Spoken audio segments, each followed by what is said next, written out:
అందరికీ నమస్కారం. నూజివీడు నియోజకవర్గ జనసేన పార్టీ నాయకులకు, కార్యకర్తలకు, వీర మహిళలకు, ముఖ్యంగా పవన్ కళ్యాణ్ గారి అభిమానులందరికీ కూడా ఆహ్వానం.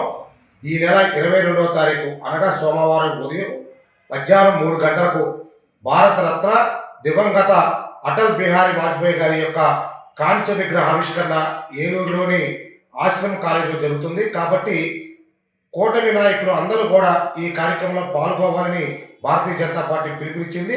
అందులో భాగంగా భారతీయ జనతా పార్టీతో కూటమిలో అలయన్స్గా ఉన్న మనం నూజివీడు తరపు నుంచి పెద్ద ఎత్తున ఈ యొక్క కార్యక్రమానికి తరలివెళ్లాల్సిన సమయం ఆసన్నమైంది. ఎందుకంటే దేశాన్ని సర్వముఖ అభివృద్ధి చేయడంలో అటల్ బిహారీ వాజ్పేయి గారి పాత్ర అమోఘం.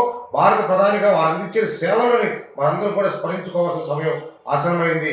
కాబట్టి ఈ నెల 22వ తారీఖున ఏలూరులో జరిగే ఈ యొక్క అటల్ బిహారీ వాజ్పేయి గారి యొక్క విగ్రహావిష్కరణ కార్యక్రమంలో నూజివీడు నుంచి పెద్ద ఎత్తున తరలి వెళ్దాం.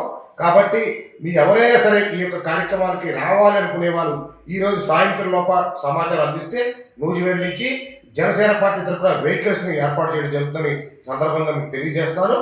కాబట్టి ఈ యొక్క కార్యక్రమానికి మన నాయకుడు పవన్ కళ్యాణ్ గారి యొక్క ఆశీస్సులు సంపూర్ణంగా ఉన్నాయి. అలాగే కూటమి పార్టీల తరఫున ఏలూరు జిల్లా ఇన్ఛార్జ్ మంత్రివర్గంగా ఉన్న జనసేన పార్టీ నాయకుడు నాదెళ్ల మనోహర్ గారు కూడా ఈ కార్యక్రమంలో పాల్గొంటున్నారు. కాబట్టి పెద్ద ఎత్తున ఈ కార్యక్రమంలో పాల్గొవాలని సందర్భంగా తెలియజేసుకున్నాము.